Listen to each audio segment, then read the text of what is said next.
Hello guys, എന്തൊക്കെയുണ്ട് വിശേഷം? സുഖല്ലേ? നമുക്കിന്നൊന്ന് വയനാട് അമ്പലവയൽ നടക്കുന്ന പൂപ്പലി കാണാൻ പോയാലോ? ഞങ്ങളിതൊരു 1 ഡേ ട്രിപ്പായിട്ടാണ് പോയത്.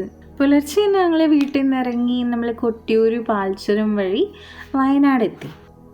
ചുരം കയറിയതിന് ശേഷം നമ്മൾ നേരെ പോയത് മാനന്തവാടിയിലേക്കാണ്.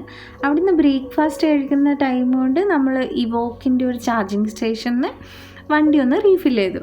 മാനന്തവാടിയിൽ നിന്ന് പിന്നെ തിരുനെല്ലി റൂട്ട് വഴി 10 കിലോമീറ്റർ അപ്പുറത്തുള്ള കാട്ടിക്കുളത്തേക്ക് പോയി. ബേഗൂർ റിസർവ് ഫോറസ്റ്റിൻ്റെ ഭാഗമാണ് ഈ ഏരിയ. ഭയങ്കര അടിപൊളിയാണ് ഈ കാട്ടിക്കൂടെയുള്ള യാത്ര.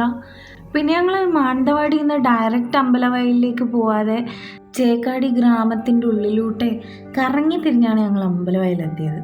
ഈ ചേക്കാടി ഗ്രാമത്തിനെ കുറിച്ച് പറയുകയാണെങ്കിൽ നമുക്ക് ഈ ഫോറസ്റ്റ് റൂട്ട് എക്സ്പീരിയൻസ് ചെയ്യാൻ ഇഷ്ടമുള്ള ആൾക്കാർക്ക് പോകാൻ പറ്റിയ ബെസ്റ്റ് റൂട്ടാണ്. മൃഗങ്ങളെയൊക്കെ നമുക്ക് കാണാൻ പറ്റും. ആനകളൊക്കെ ഇഷ്ടം പോലെ ഉണ്ടാവും. ഞങ്ങളും കണ്ടു ഒരു ആനേനെ.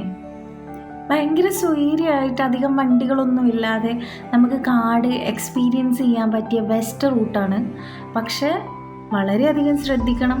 ആനകളൊക്കെ നന്നായി ഇറങ്ങുന്ന ഏരിയ ആണ്. അതുകൊണ്ട് തന്നെ വഴിയിലുടനീളം ഇലക്ട്രിക് ഫെൻസുകൾ സ്ഥാപിച്ചിട്ടുണ്ട്. അവിടുന്ന് പിന്നെ കാടിൻ്റെ ഭംഗിയും പിന്നെ ഈ ചേക്കാടി ഗ്രാമത്തിൽ കുറേ കൃഷിയിടങ്ങളൊക്കെ ഉണ്ട്. അതൊക്കെ കണ്ട് ആസ്വദിച്ചിട്ട് ഞങ്ങൾ നേരെ എത്തിയത് അമ്പലവയലിലാണ്. നമുക്ക് ഈ 1 ഡേ ട്രിപ്പൊക്കെ പ്ലാൻ ചെയ്ത് വയനാട്ടിലോട്ട് വരുന്നവർക്ക് അതിൽ ഉൾപ്പെടുത്താൻ പറ്റിയൊരു ഫെസ്റ്റിവലാണ് പൂപ്പൊലി. പൂപ്പൊലി 10th എഡിഷനാണ് ഇപ്പം നടക്കുന്നത്. 70 രൂപയാണ് ഒരു അഡൾട്ടിൻ്റെ ടിക്കറ്റ് ചാർജ്. വയനാട്ടിലെ അമ്പലവയലിൽ ജനുവരി 1 മുതൽ ജനുവരി 15 വരെയാണ് പൂപ്പൊലി നടക്കുന്നത്. അമ്പലവയൽ ടൗണിൻ്റെ തൊട്ടടുത്ത് തന്നെയാണ് ഈ ഒരു ഫെസ്റ്റ് നടക്കുന്നത്. കേരള കാർഷിക സർവകലാശാലയുടെ നേതൃത്വത്തിൽ വയനാട് അമ്പലവയൽ ഏകദേശം 15 ഏക്കറോളം വരുന്ന സ്ഥലത്താണ് ഈ പുഷ്പോത്സവം നടക്കുന്നത്.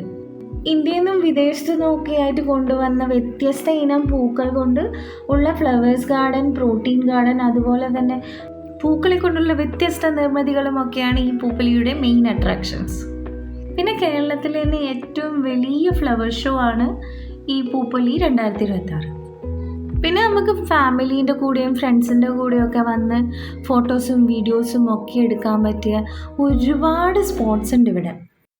പിന്നെ ആയിരക്കണക്കിന് ഫ്ലവേഴ്സ് യൂസ് ചെയ്തിട്ടാണ് ഈ പുഷ്പോത്സവം ഒരുക്കിയിരിക്കുന്നത്. 2 നാച്ചുറൽ പൂൾസിനെ ബേസാക്കിക്കൊണ്ടാണ് ഈ ഫ്ലവേഴ്സ് ഗാർഡൻ സെറ്റ് ചെയ്തിട്ടുള്ളത്. ശരിക്കും പറഞ്ഞാൽ രാത്രി പോകുന്നതാണ് ഈ പൂപ്പൊലി കാണാൻ കുറച്ചും കൂടി ഭംഗി. കാരണം അവിടെ ഒത്തിരി ലൈറ്റ്സും കാര്യങ്ങളൊക്കെ സെറ്റ് ചെയ്തിട്ടുണ്ട്. പൂക്കളുടെ കളറിനനുസരിച്ചുള്ള ലൈറ്റ്സൊക്കെയാണ് സെറ്റ് ചെയ്തിരിക്കുന്നത്. അപ്പോൾ രാത്രി പോവുകയാണെങ്കിൽ കൂടുതൽ ഭംഗി ഉണ്ടാവും കാണാൻ. കുട്ടികൾക്കുള്ള ചിൽഡ്രൻസ് പാർക്കും റൈഡുകളും ഒക്കെ ഈ ഒരു ഫെസ്റ്റിൻ്റെ ഭാഗമായിട്ട് വരുന്നുണ്ട്. പിന്നെ നമ്മൾ നടന്നു പോകുന്ന വഴിയിലൊക്കെ നല്ല രീതിയിൽ അലങ്കരിച്ച് ഭയങ്കര ഭംഗിയാണ് കാണാൻ വേണ്ടിയിട്ട്. പിന്നെ അവിടെ 200-ൽ പരം എക്സിബിഷൻ സ്റ്റോൾസും ഈ ഒരു ഫെസ്റ്റിൻ്റെ ഭാഗമായിട്ട് വരുന്നുണ്ട്. അപ്പോൾ അത്രയേ ഉള്ളൂ. വീഡിയോ എല്ലാവർക്കും ഇഷ്ടപ്പെട്ടു എന്ന് കരുതുന്നു. വീഡിയോ ഇഷ്ടപ്പെട്ടിട്ടുണ്ടെങ്കിൽ സബ്സ്ക്രൈബ് ചെയ്യുക, ലൈക്ക് ചെയ്യുക, ഷെയർ ചെയ്യുക, കമൻറ്റ് ചെയ്യുക.